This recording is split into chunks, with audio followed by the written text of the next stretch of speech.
Hello everybody, welcome to the Tinker's Curse. I am Brandon.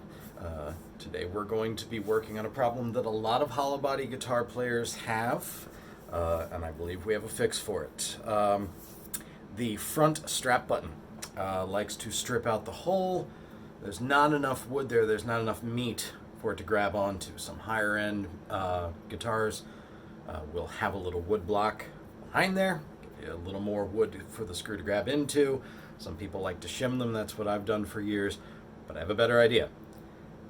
And here's what we're going to do. So as you can see here, we're working on my Gretsch Tennessee Rose 6119. Nothing special, it's not a vintage or anything. In fact, it's from shortly after Fender purchased Gretsch and started making them themselves. And I have a strap lock on here, and it's very loose. I just tightened it before playing this thing for about 10 minutes. So this just loves to work its way out of here. I had an Epiphone, Joe Pass Emperor had the same problem. A number of Hollowbody guitars, people run into this issue. And I'm going to borrow from some of the fancier brands, and we're going to put some poplar back here. So I have this just poplar board I got at Home Depot that I've had around the shop for a little while. Used it as a drill base. This was just in case I needed some extra like hardwood around to fill some plugs, something like that. What I'm going to do is cut a little piece off of here. I'm going to fish through the F-hole,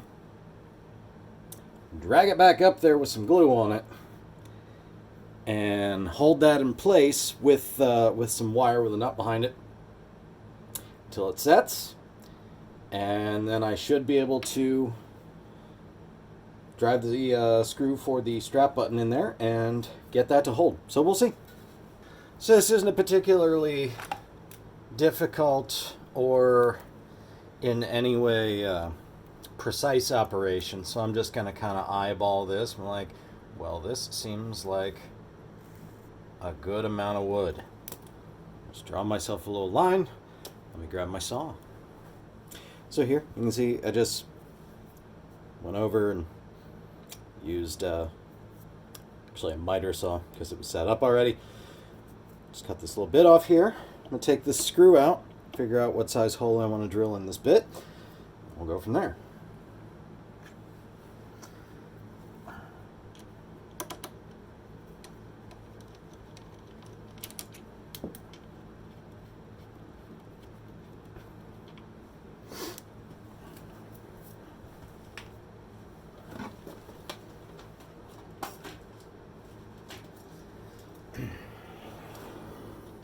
Just going to use the digital caliper here.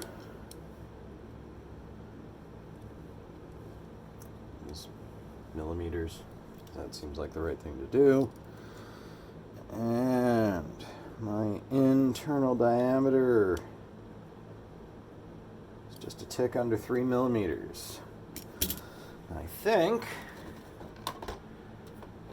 I have that handy without having to go get into my actual bit set.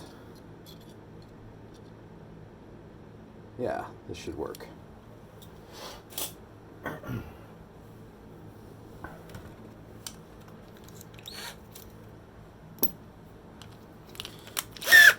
Chuck the bit in.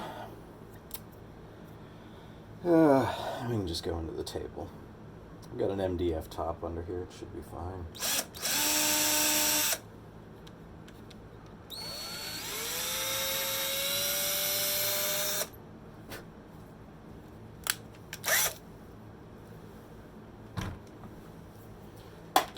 Oh, I do love a brand new drill bit. Now,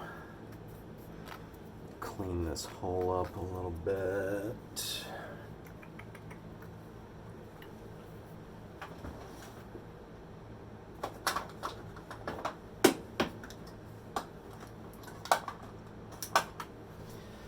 Love these flat X-Acto blades for just cleaning up in holes like this. So I'm going to use some of this blue 22 gauge wire that I keep here because I never use the blue for anything. And tie a little knot in the back and then feed.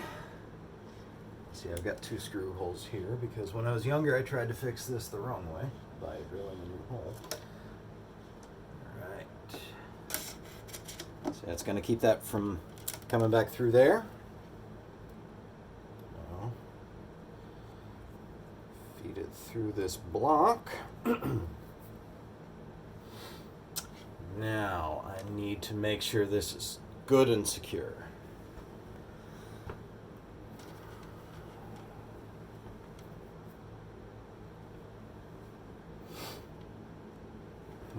I might be able to just knot the crap out of this.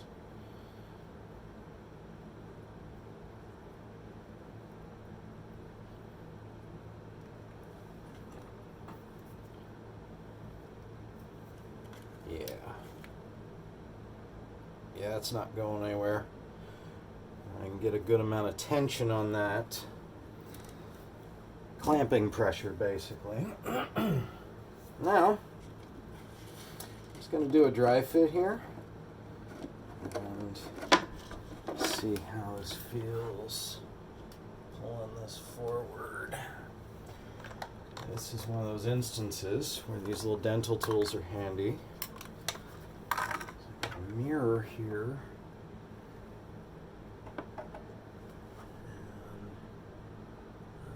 and I kind of see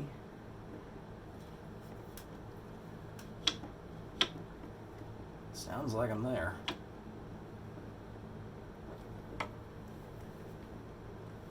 Need some more light in there.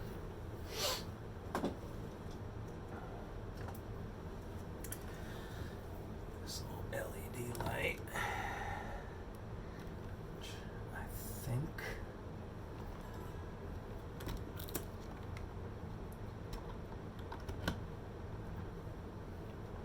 will fit.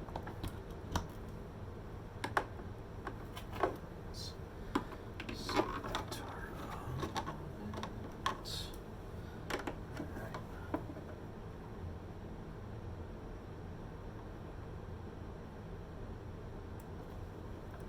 Oh yeah. Okay, yeah, I'm up against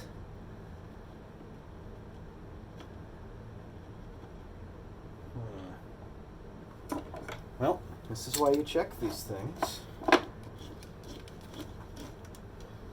Because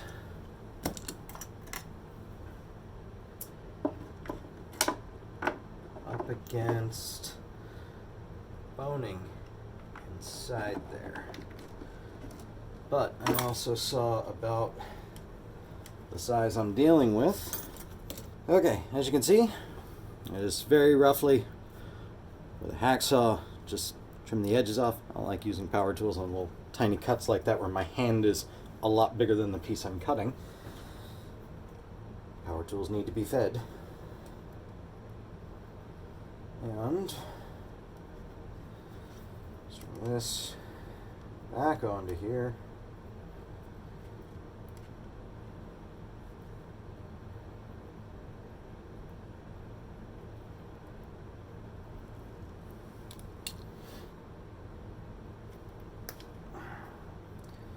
Not good and tight. Yeah, that's not going anywhere. And we'll dry fit it up. Get my mirror.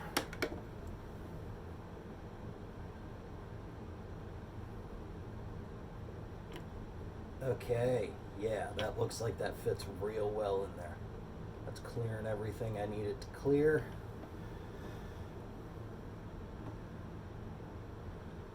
A fairly straight piece of the body.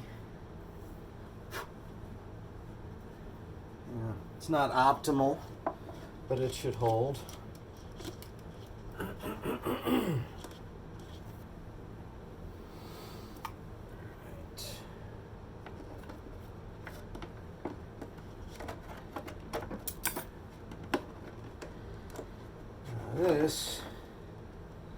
This is going to be the part I don't like, because this is going to be difficult to do cleanly. But I think what I need to do is just be very deliberate about where this wood glue goes. And this is just standard wood glue. Bought it by the gallon and put it in a little sauce bottle, just to make it a little easier to work with.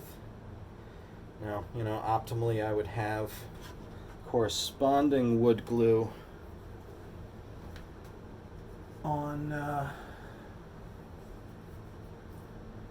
the other piece of wood I'm attaching to. Not really going to be an option here, unfortunately.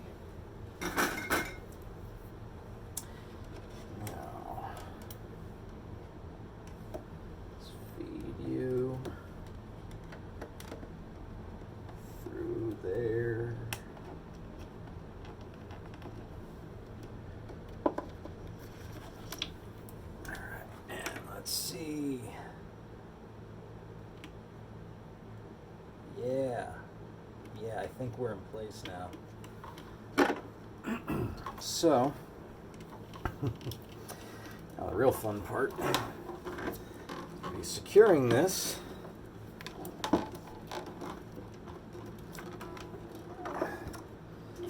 Good amount of pressure on it.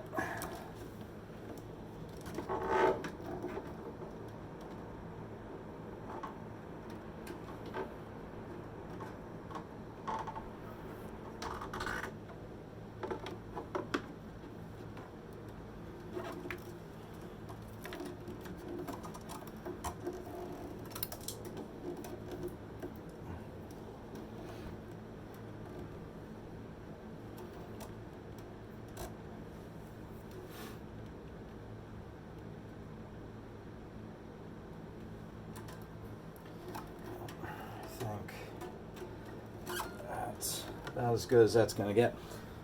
So, we'll let that dry for a while, and we'll check it and see.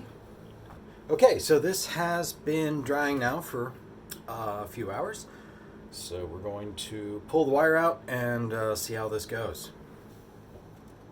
The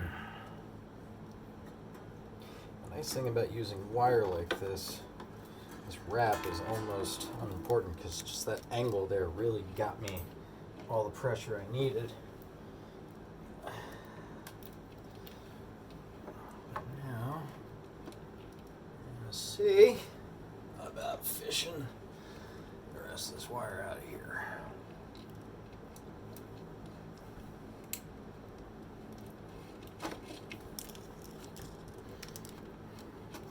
The joy of owning a Hollowbody guitar. Alright, there we go. That. Cut the knot off this end. Once fished out, the block has stayed in place. Now, the wire's out. Going to get a little bit of beeswax on this screw, which is going to help lubricate it into the new piece of wood.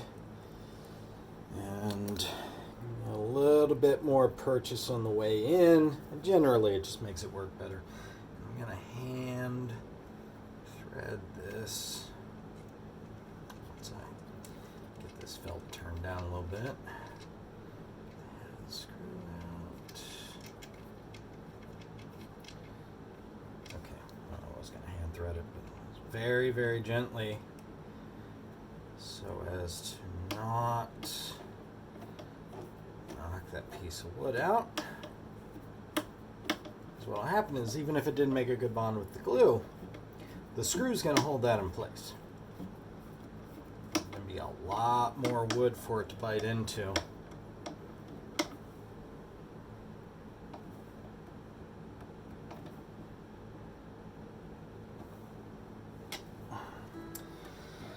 There we go. It's a nice tight fit.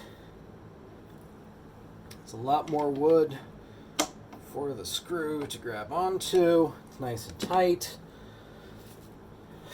And that should really help with issues with that wanting to come out.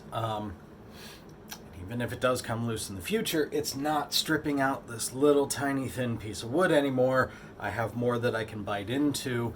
I actually have like some substantial wood that I can work with. So I hope this little tip was helpful for you. If you don't want to attempt something like this, I'm always available. There's a number of luthiers out there in your area that are available to help you with this. It's a fairly easy fix. You got to be a little bold, but it's fun. This is the kind of stuff that makes owning and working on a guitar cool. This is the kind of stuff that I've always enjoyed doing, and I hope you do too. So once again, I am Brandon. This is the Tinker's Curse. Stay tuned for more videos with more tips, more work, and we'll see you soon.